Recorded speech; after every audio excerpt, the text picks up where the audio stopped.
Hello, everybody. Happy Sunday. It's early in the morning here. Yeah, I'm still at it because I'm still in my office. Although I'm sort of getting comfortable here, yet the other room is prettier, I guess, more pleasing to the eye. But in any case, we're going to do our Sunday reading and have a little discussion. And I'm going to let you continue on with your day. And we'll just discuss a couple of things after I do the reading. So let's start doing that first, and then we'll continue on to the rest. So we left off with Noah, and now we are going to go into the descendants of Noah's sons. These are the descendants of Noah's sons: Shem, Ham, and Japheth. These three had sons after the flood. The sons of Japheth are Gomer, Magog, Madai, Javan, Tubal, Mashish, and Tiras, were the ancestors of the people who bear their names. The descendants of Gomer were the people of Ashkenaz, Repeth, and Togarmith. I apologize, but these are really big names. The descendants of Javan were the people of Elisha, Spain, Cyprus, and Rhodes. They were the ancestors of the people who live along the coast. And the book. Excuse me, I'm going to lift this up here. Okay. And the islands. These are the descendants of Japheth, living in the different countries, tribes, and countries, each group speaking their own language. The sons of Ham were Cush, Egypt, Libya, and Canaan, were the ancestors of the peoples who bear their names. The descendants of Cush were the people of Seba, Havilah, Sabbath, Ramah, and Sabteca. The descendants of Ramah were the people of Sheba and Dedan. Cush had a son named Nimrod, who became the world's greatest conqueror. By the Lord's help, he was a great hunter. That is why people say, "May the Lord make you as a great hunter as Nimrod." At first, his kingdom included Babylon, Erech, and Akkad, all three of them in Babylonia. From the land, he went to Assyria and built the cities of Nineveh, Rehoboth, Calah, and Resenwich. It's between Nineveh and the great city of Calah. The descendants of Egypt were the people of Libya, Anam, Lahab, Nabathoth, Pathros, Kasla, and of Crete, from whom the Philistines are descended. Canaan's son, Sidon, the oldest, and Heth were the ancestors of the people who bear their names. Canaan was also the ancestors of the Jebusites, the Amorites, and the Girgashites, the Hivites, the Arkites, and the Sinites, the Arvadites, the Zemarites, and the Hamathites. The different tribes of the Canaanites spread out until the Canaanite borders reached from Sidon southward to Gerar near Gaza, and eastward to Sodom, Gomorrah, Admah, Zeboim near Lasha. These are the descendants of Ham, living in their different tribes and countries, each group speaking its own language. Shem, the older brother of Japheth, was the ancestor of the Hebrews. Shem's son Elam, Assur,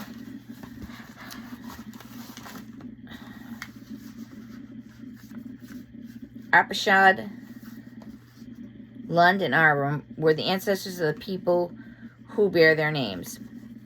The descendants of Adam were people of Uz, Hul, Gother, and Meshech. Arpachshad was the father of Shelah, who was the father of Eber. Eber had two sons whose names were Peleg, who was named Peleg.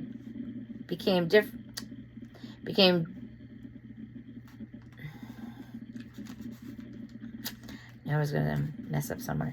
Because during his time, the people of the world were divided, and the other was named Joktan.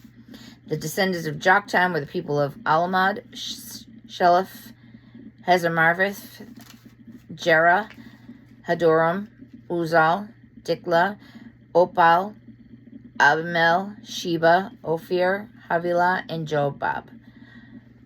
All of them were descendants from Joktan. The land in which they lived extended from Mesha to Sephar in the eastern hill country. These are the descendants of Shem, living in their different tribes and countries, each group speaking its own language.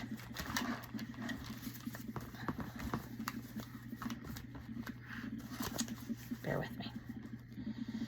All these people are the descendants of Noah, nation by nation, according to their different lines of descent.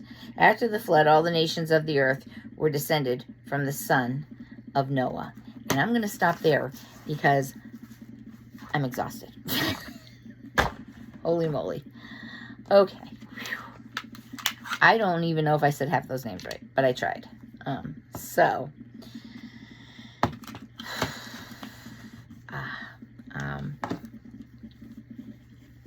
When I have to read those types of things, I am feeling like I am not giving my best self forward. But anyway, so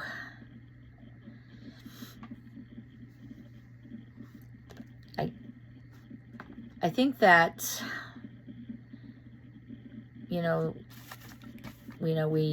I sometimes think about how the world came about, and I mean, how it started, but how it was that there's different countries and different people and where they all came from. And, it's one of those things that I always wonder about. And I know I was told once by a priest that I remember I was doing religious education, and, they said to me, it's part of the mystery, of the Bible, and we're not supposed to question it. And I'm not that I'm questioning it. It's just, I wonder how it all came about.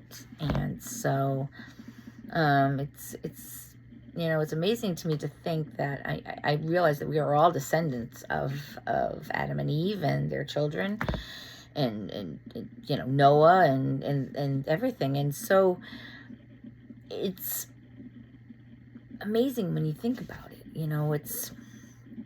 It's really the heritage of our life, our universe. I mean, we all really come from that place. I mean, we are all descendants. If a lot of people do genealogy, and I remember I did genealogy, look up for my grandmother, and it's very, very interesting. I actually went to Jesus of Latter-day Saints, and I found out so much information because they actually hold all genealogical information. They're the biggest holders of all that information. So, I went there to look up information on my grandmother, and I actually, I also looked at my dad's side, and I went all the way back to Napoleon, which might, explain the height for me, although my dad was tall. I don't know. But anyway, I'm kidding. But no, it is true. And so, it's interesting to learn that. I enjoy learning about history. I enjoy learning about where I came from. But, when you think about it, we all came from, this is where it started. And, and we are the descendants of them. Even though it's that far back, we have to be descendants of them because we're, it's where they started, and that's where, they had children, and their children had children, and so on and so forth. So it's kind of an amazing thing when you think about it. At least I find it amazing. I find it just totally fascinating that, that's where we started, and, somehow we're all ancestors from the beginning of time. My dad was actually blue blood. His grandmother was blue blood, I should say. And because she married a commoner, that blue blood line broke. So I could have been a princess. No, that could never happen to me. But really, that's, that really is a true story. My dad was, his grandmother was blue blood, and it's just, I find genealogy and history of your family very interesting. And if anybody hasn't done it, I suggest you do it, because it's just the things that you find out you know, like I found out my mother's brother had curly hair, blonde hair and blue eyes, and it's, you know, my own kids, you know, sometimes I wonder, like my daughter, she's very, very light hair, light skinned. My youngest daughter is like me, she's dark hair, dark skin, you know, and it's just, I think it's so important just to know where we come from. I think it's just I just find it very, very interesting, and it's, you know, kind of all I have to say about that. But if you haven't, like I said, the best place, I mean, you can go on genealogy.com, or what's the other one? I can't think of the name of it, but there's a few genealogical sites out there. But if you really want to get information directly from, you know, where all this information comes from and more, you do have to go to the Jesus of Latter-day Saints, because they actually have all the Michael Frisch, and that is where all their big genealogical headquarters, I guess you would call it, that is where it comes from. So it's pretty interesting, and they're very nice. I went in and I was able to look up all kinds of things. It was definitely well worth it.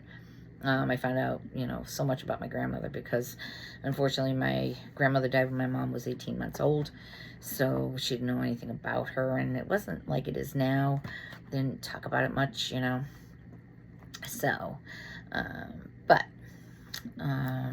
so that's pretty much what I have to say about that.